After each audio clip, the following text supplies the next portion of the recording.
students and welcome to Apala Online Pathshala. So after the summer vacation, I hope you all are fine, and we are going to start our third chapter, which is New Kings and Kingdoms. In this chapter, we mainly going to discuss about the Cholas. So in the last classes you have learned or you have discussed about Cholas. So Cheras, Cholas and Pandyas were the most important kingdom of South India before 4th century AD. In the 4th century AD, they emerged the Chalukyas in Karnataka and the Pallavas in Tamil Nadu. So, in the 4th century, Cheras, Cholas and Pandyas, these three are the most important kingdoms. In 4th century, Chalukyas, जो ये चोलास थे इन्होंने emerge कर लिया था, means अपने under कर लिया था इनको चालुक्यास को और पल्लवास को। चालुक्यास कहाँ के थे? कर्नाटका के, एंड पल्लवास आंध्र प्रदेश और तमिलनाडु के। सो हम ये देख सकते हैं कि इंडिया के मैप में जो साउथ पोर्शन है, मीन्स जो नीचे वाला पोर्शन है, उस पर जो राज था, उस पर जो किंगडम सेटअप हुआ था वो था चेरास, चोलास एंड पांड्यास, और इसमें जो सबसे इंपॉर्टेंट थे वो थे Cholas. Both these dynasties become very powerful. अब ये जो दो डायनेस्टी जिनको इन्होंने अपने अंडर लिया था, ये बहुत ज़्यादा पावरफुल थे। इन्होंने अराउंड 400 इयर्स तक रूल किया था, but with the reversal of Fortune कि टाइम ऐसा बदला कि ये जो इतने इम्पोर्टेंट और जो इतने पावरफुल थे, इनको भी किसी के अंडर आना पड़ा। और किनके अंडर आए? देखिए, The Cholas started emerging again as a great power in South India. मैंने अभी आपको बताया कि चोलास ने पूरा साउथ इंडिया अपने अंडर ले लिया था और इन्होंने हराया था, डिफीट किया था पल्लवा किंग्स को और बाकी जितने लोकल रूलर्स थे। तो हमने अभी देखा चालुक्यास और पल्लवास को इन्होंने हराया था और अपने अंडर लिया था। The Chalukyas built a powerful navy. जो चालुक्यास थे इनकी खुद की पावरफुल नेवी थी और इन्होंने श्रीलंका, मालदीव और कुछ और कंट्रीज जो कि कहाँ थी? साउथ ईस्ट एशिया में, एशिया के साउथर्न पार्ट में थी, उनको भी अपने अंडर मीन्स वहाँ पे वो राज कर रहे थे। कौन? Cholas. From mid 9th century till the 12th century the Cholas ruled over Tamil Nadu, part of Andhra Pradesh and Karnataka. तो हमने अभी देखा कि 9th century से 12th century तक जो ये चोलास थे इन्होंने रूल किया था। अब आपको अगर आपने इंडिया का मैप देखा हो तो if India's map this southern part where we have Tamil Nadu, Karnataka, Kerala, तो ये जो पार्ट था इस पर कौन रूल कर रहा था? इस पर रूल कर रहे थे चोलास। मोस्ट इंपॉर्टेंट किंग्स, अब हम ये देखेंगे कि जो चोलास किंगडम था मीन्स उनमें कौन से हम 3 किंग्स के बारे में पढ़ेंगे जो बहुत इंपॉर्टेंट थे। तो सबसे पहले हम ये देखेंगे कि इस्टेब्लिश किसने किया था, नींव किसने रखी थी? तो ये है Vijaya. 846 to 871 AD established the imperial Chola rule in Tamil Nadu. Tamil Nadu में इन्होंने स्टार्ट किया, एस्टैब्लिश किया था अपना चोला एम्पायर और इन्होंने चूज किया था Tanjore as his capital city in the middle of 9th century. His grandson Parantaka became the king after his death. जब इनकी डेथ हुई तो इनके जो ग्रैंडसन थे, जो पोते जिन्हें हम कहते हैं ग्रैंडसन, वो किंग बने जिनका नाम था Parantaka first 907 to 955. He conquered Madurai, इन्होंने अपने अंडर लिया था जिसको मदुरई को, पांड्यास को हराया था और लंका के रूलर्स को हरा के ये तीनों के तीनों स्टेट्स अपने अंडर ले लिए थे। बाय द 11th century हमने अभी देखा 9th century से 12th century तक किंगडम चला था, तो हम बात करते हैं 11th century में जो चोला पावर था वो पूरा अपने पीक पर पहुंच गया था, मतलब जहाँ पे वो सबसे ज्यादा बढ़ गया था। इसको बिगेस्ट ग्लोरी प्रोवाइड हुई थी Raja first and his son Rajendra Chola were the 2 prominent ruler of this dynasty. और जो विजय के बाद जो हम और 2 इंपॉर्टेंट किंग्स के बारे में पढ़ेंगे वो है Raja first and his son Rajendra Chola. So first we will discuss about Raja first. Raja first, he was the most important Chola king. सबसे important, he conquered Malabar coast from the Cheras in order to control the Arab trade. अरब में जितना भी trade हो रहा था उस पर वो अपना कंट्रोल जमाना चाहता था, वो चाहता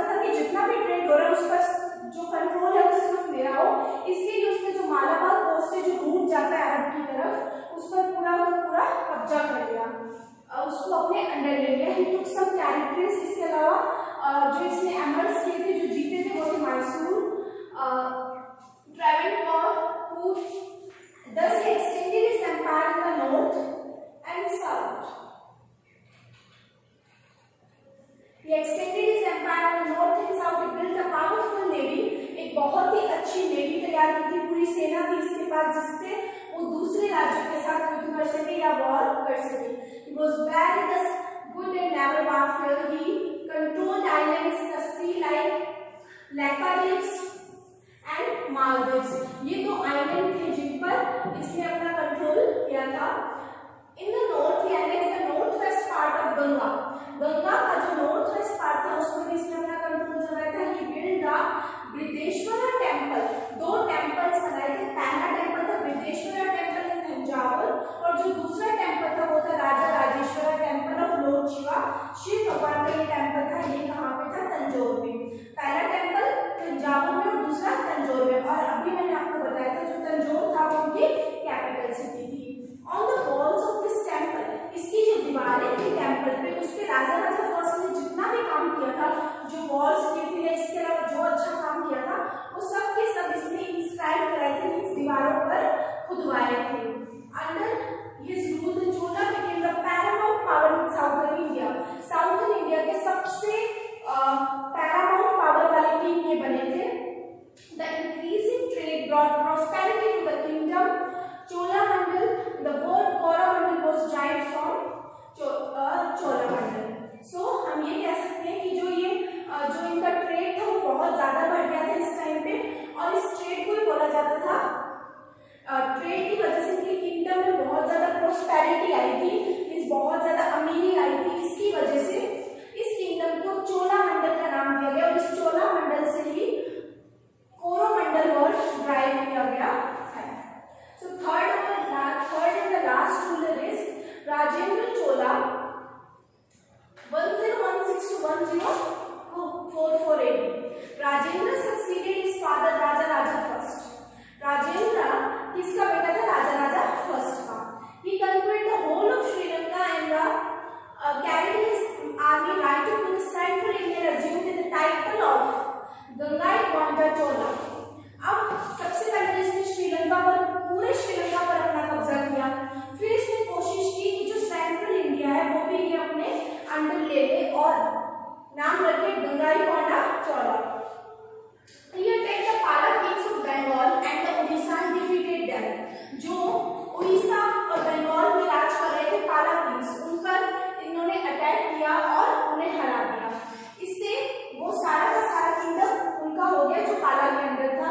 He then annexed. इसके अलावा जो आइलैंड था अंडमान एंड निकोबार, वो भी उन्होंने जो श्री विजय का था उनसे अपने अंडर ले लिया. which included the Malay Peninsula and Sumatra. इसी अंडमान निकोबार आइलैंड के अंदर एक और पेनिनसुला है जिसका नाम था मलाय एंड समत्रा. ये भी अंडमान निकोबार के साथ इनके अंदर आ गया, इन पर भी इन्होंने कब्जा कर लिया. This campaign resembled that of Samudragupta in many ways. Under him the trade with South and West Asia flourished. He built a new capital named. इसके बाद इन्होंने एक नई कैपिटल बनाई जिसका नाम रखा Gangaikonda Cholapuram. He also built magnificent palaces and beautiful temples there. और इस कैपिटल सिटी में इन्होंने बहुत बड़े बड़े महल और इसके अलावा बहुत बड़े बड़े टेम्पल्स भी बनवाए. Next we will discuss the successor of Rajendra first. Continued the policy of war as a result of which the Chola kingdom became weak. इनके जो बेटे थे राजेंद्र फर्स्ट के, इन्होंने ये वॉर स्टार्ट रखा जिनकी वजह से जो इनका किंगडम था वो पूरी तरीके से धीरे धीरे कमजोर होता गया. और 1269 AD में एक पांड्य रूलर जिनका नाम था Jatavarman Kulasekhara defeated the last Chola king. जो लास्ट चोला किंग था उनको इन्होंने हरा दिया और Rajendra second and annexed a great part of his kingdom. जो लास्ट इनका रूलर था जिसका नाम था राजेंद्र सेकंड, इनको हराया और जितना भी किंगडम था चोला किंगडम ये सब अपने अंडर कर लिया. किन्होंने किया? Pandyas. The Chola government and its feature. The Chola king were all powerful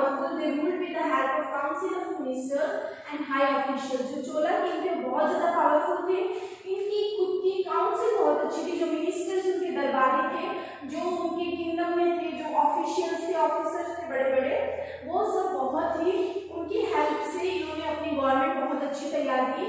the king considered it moral duty to look after the welfare of the people. राजा अपनी मोरल ड्यूटी मानते थे कि लोगों का कैसे वेलफेयर किया जाए। उन्होंने लोकल सेल्फ गवर्नमेंट बनाई थी ताकि लोकल असेंबलीज भी बनाई और उसमें लोग अपनी खुद की गवर्नमेंट इलेक्ट कर सके, चूज कर सके। जो एम्पायर था वो पूरा 6 प्रोविंसेस में डिवाइडेड था जिनको बोला जाता था मंडालम्स। अब मंडालम वाज फर्दर डिवाइडेड, जो मंडालम था वो फिर से डिवाइड था इसमें वलानाडुस में, और जो वलानाडु था वो consisted of certain number of villages. पूरा एम्पायर 6 पार्ट्स में, उस एक पार्ट को क्या बोला गया, मंडालम। मंडालम को फर्दर डिवाइड किया और उनको बोला गया वलानाडुस। और जो वलानाडुस थे उसके अंदर बहुत सारे विलेजेस आते थे। अब विलेज वाज गवर्न, विलेज को जो गवर्न करता था, जो विलेज की गवर्नमेंट थी उसको बोला जाता था सभा, जिसको आज के टाइम पे हम लोग बोलते हैं panchayat. A comparative study of Cholas and administration कैसे होता था। देखिए किंगडम ऑफ चोलास, मंडालम्स, उसके अंदर वालानाडुस और उसके अंदर विलेजेस, जबकि इंडिया में states, then districts and then villages. The member of the village council were chosen by the lords drawn by the educated people। जो इस विलेज काउंसिल के मेंबर बनते थे, जो पंचायत के मेंबर बनते थे, उन्हें इलेक्ट किया जाता था। और इलेक्ट कौन करता था, ओनली एजुकेटेड पीपल को राइट था वोट करने का। This villages council were called Ur. इन्हें बोला जाता था Ur. They enjoyed great powers in the field of justice. न्याय करने के टाइम पे इनके पास बहुत सारी पावर्स थी। मतलब अगर कभी झगड़ा हो जाए तो इन्हें ही उस झगड़े को का सॉल्यूशन के लिए बुलाया जाता था। The village council was responsible for collecting taxes. इनके काम क्या क्या थे विलेज काउंसिल के? सबसे पहले टैक्स कलेक्ट करते थे। डिस्प्यूट, अगर कहीं दो विलेजर्स के बीच में झगड़ा हो जाए या डिस्प्यूट हो जाए तो उसको कैसे सेटल अप करना है। लुकिंग आफ्टर लोकल प्रॉब्लम्स, और भी जो गांव में लोकल प्रॉब्लम्स होती रहती है उनका सॉल्यूशन निकालना।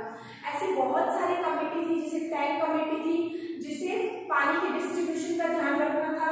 Chief sources of income were the land revenue and taxes on trade. जो इनकी इनकम का सोर्स था वो था कि जितना भी लैंड रेवेन्यू आएगा, मतलब टैक्स आएगा लैंड के ऊपर से, और जितना भी ट्रेड पर टैक्स आएगा व्यापार पर, वो सारा इनकी इनकम थी। The village council provide irrigation facilities to the farmer. Irrigation facilities farmer को विलेज काउंसिल प्रोवाइड करवाती थी। द वेल्स, कुएं, tanks, dams were constructed for the welfare of people. लोगों के वेलफेयर के लिए time to time wells, tanks, dams बनवाए जाते थे। The Cholas had a powerful army of foot soldiers, archers, horsemen, elephant corps and a naval fleet। बहुत ही अच्छी army तैयार थी उनके पास। Navy was the most powerful wing of their army. It was used to control the island and to maintain the commercial relation with distant land across the sea।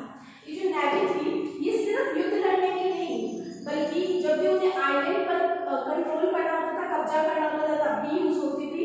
इसके अलावा commercial relation maintain करने के लिए भी navy का use किया जाता था। Last topic is temples of south India. The Cholas were great pattern of art and architecture. जो चोला किंगडम के जो किंग्स थे उन्हें आर्ट एंड आर्किटेक्चर का बहुत ज्यादा शौक था। They developed a unique form of architecture. Temple at Tanjore, Gangaikonda, Cholapuram are the fine example of their style. जो टेम्पल्स बनाए गए थे उनकी कैपिटल सिटी तंजौर में, गंगईकोंडा, चोलापुरम में, इनमें जो टेम्पल्स थे वो ये शो करते हैं कि उनकी स्टाइल कैसी थी आर्ट एंड आर्किटेक्चर की। Cholapuram are the fine examples of their new style.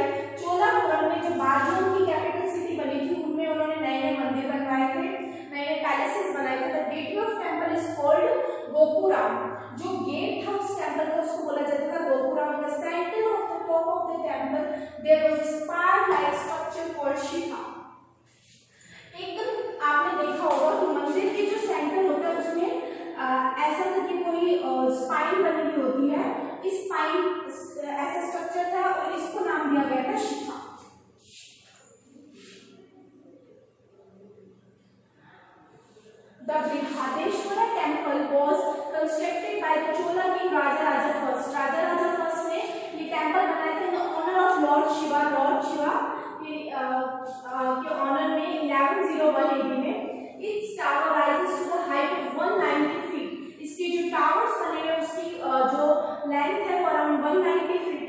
Like a pyramid of 13 successive stories. और जो अपन ये इतनी स्टोरीज बिल्डिंग कहते हैं, जो मंजिला बिल्डिंग कहते हैं, उसमें अराउंड उस मंदिर में 13 स्टोरीज है, मींस 13 मंजिले वो मंदिर है। Its top is crowned by a single block of stone, और इसके ऊपर एक स्टोन लगा हुआ है जो कि 25 feet high and weighing around 80 ton. और जो स्टोन लगा हुआ है टेंपल के मिडिल में टॉप पे, वो अराउंड उसका जो वेट है वो 80 टन है।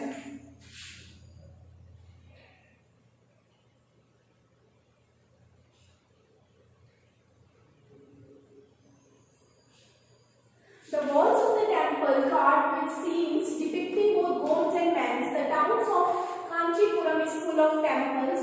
जो कांचीपुरम इस चोला एम्पायर का एक बहुत ही सिटी, बड़ी सिटी मानी जाती है। ये पूरी की पूरी टेंपल से बनी हुई है, जिसके हर एक स्ट्रीट में temple during this period became centre of social activities. Social activities में अगर कुछ करना है तो जो किंग्स है वो क्या करते थे, टेंपल कंस्ट्रक्ट करवाते थे। स्कूल्स भी जुड़े हुए होते थे टेंपल से, जितनी भी विलेज मीटिंग होती थी उन्हीं टेंपल्स में होती थी। त्योहारों के दिनों में यहाँ पर बहुत ज्यादा रश होता था, लोग टेंपल्स में आते थे। इसीलिए ये टेंपल सिर्फ एक पूजा घर नहीं माना जाता था, बल्कि सोशल और कल्चरल एक्टिविटीज का भी हब माना जाता था। यहाँ पर बहुत सी सोशल और कल्चरल एक्टिविटीज होती थी।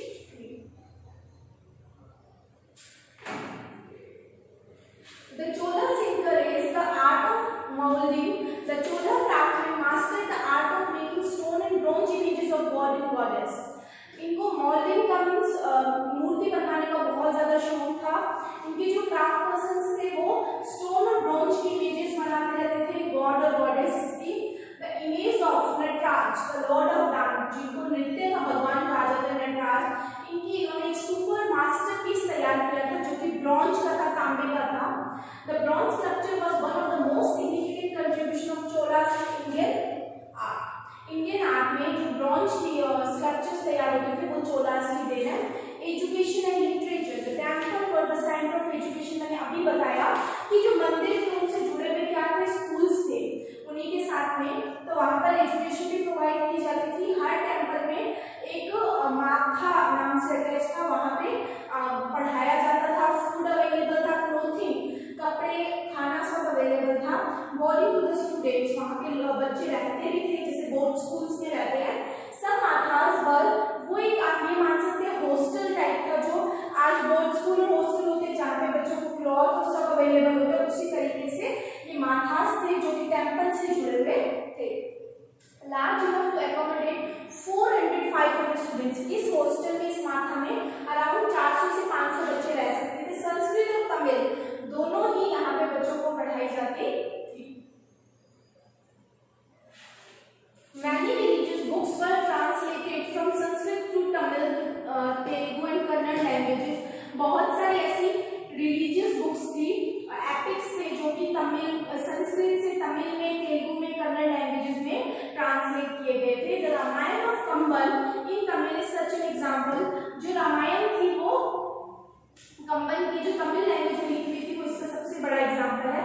तेलुगु के राइटर्स थे जैसे नानैया एंड तिकाना, वो यहाँ are famous for the translation of the Mahabharat.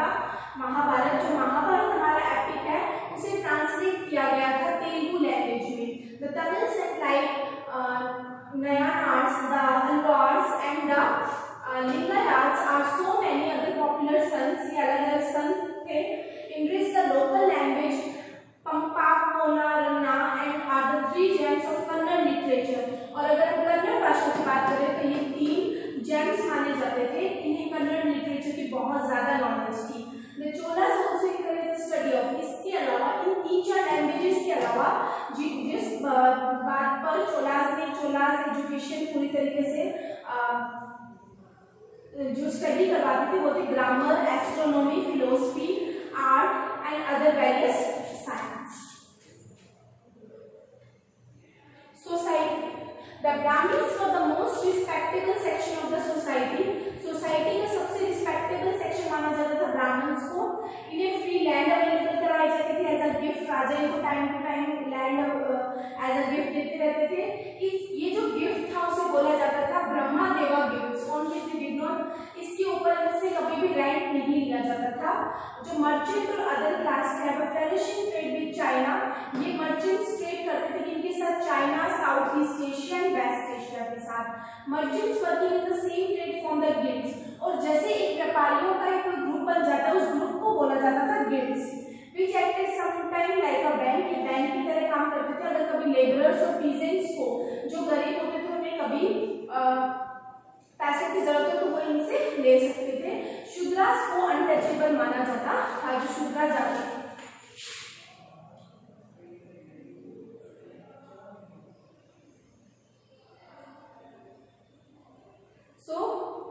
इस topic religion, Hinduism was the chief religion of this period. सबसे इंपॉर्टेंट रिलीजन था हिंदुइज्म। लोग हिंदू गॉड्स की बहुत ज्यादा पूजा करते थे। बहुत सारे सेक्ट्स और आइडियाज एमर्ज हुए थे। तमिल के संत थे जिन्हें नयानार्स अलवर्स बोला जाता था। इन्होंने भक्ति और प्रेयर पर, इस पूजा पाठ पर बहुत ज्यादा जोर डाला। Lingayat sect preached in the Kannada language, ये जो बुक थी या जो रिलीजियस बुक मान सकते हैं, ये कन्नड़ लैंग्वेज में लोगों को ही पढ़ाते थे। They strongly oppose the caste system, ये कास्ट सिस्टम को बिल्कुल नहीं मानते थे। सैक्रिफाइस नहीं होना चाहिए, मीन्स जो अपन दान मीन्स नहीं, जो सैक्रिफाइस करते हैं वो नहीं करना चाहिए, फास्ट नहीं रखना चाहिए। अगर भगवान राजी होंगे तो हमारी भक्ति से होंगे, वो ये बात बोलते थे। Some great philosopher like Shankaracharya, Madhva and Ramanuja इस पीरियड में ये एमर्ज हुए थे। Shankaracharya was a scholar of Sanskrit, ये संस्कृत के बहुत ही बड़े ज्ञानी थे। He laid stress on Advaita and knowledge. He traveled all over India, उन्होंने पूरे इंडिया में भ्रमण किया एंड established 4 सेंटर्स ऑफ ज्ञान, 4 ज्ञान के सेंटर्स तैयार किए। पहला बद्रीनाथ, पुरी, द्वारका और Sringeri. He preached the gospel of Advaita, which means that God is unique. इन्होंने एक मंत्र मान सकते हैं या एक की मान सकते हैं जिसे बताया था कि भगवान अलग है। Shankaracharya died very early at the age of 32, सिर्फ 32 साल की उम्र में, means at the age of 32 ही डाइड, इनकी मृत्यु हो गई। इन केदारनाथ में इनकी मृत्यु हुई थी, हिमालय में। There is a temple known as Shankaracharya temple, इनके नाम पे एक टेंपल बना था श्रृंगेरी में। रामानुजा का इस भक्ति मार्ग, जो डिवोशन टू गॉड, रामानुजा ने भक्ति का मार्ग दिखाया था कि भगवान की भक्ति हमें कैसे करनी चाहिए। He advocated the cause of Shudras who entered the temple, और जो शूद्रास अभी हमने पढ़ा, जो अनटचेबल्स थे, उन्हें ये भी बोला था कि इन्हें टेंपल्स में एंट्री मिलनी चाहिए। इनके लिए कोई भी ऊपर या नीचे, मींस कोई भी हाई क्लास या लो क्लास नहीं थे।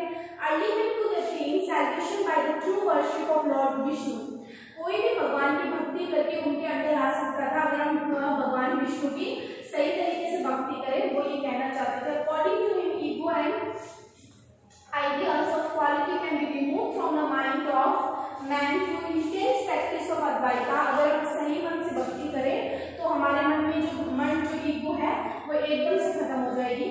Madhav was another preacher of his period। Madhav भी एक बहुत ही बड़े संत माने जाते थे। His teaching was similar to those of Ramanuja, जो रामानुजा की थी टीचिंग में, जो ये बोलना चाहते थे वही इनके विचार थे। He believed that God and souls are different from each other। वो ये मानते थे कि जो हमारी आत्मा है और जो भगवान है वो एक दूसरे से अलग है। So students, here our chapter is complete।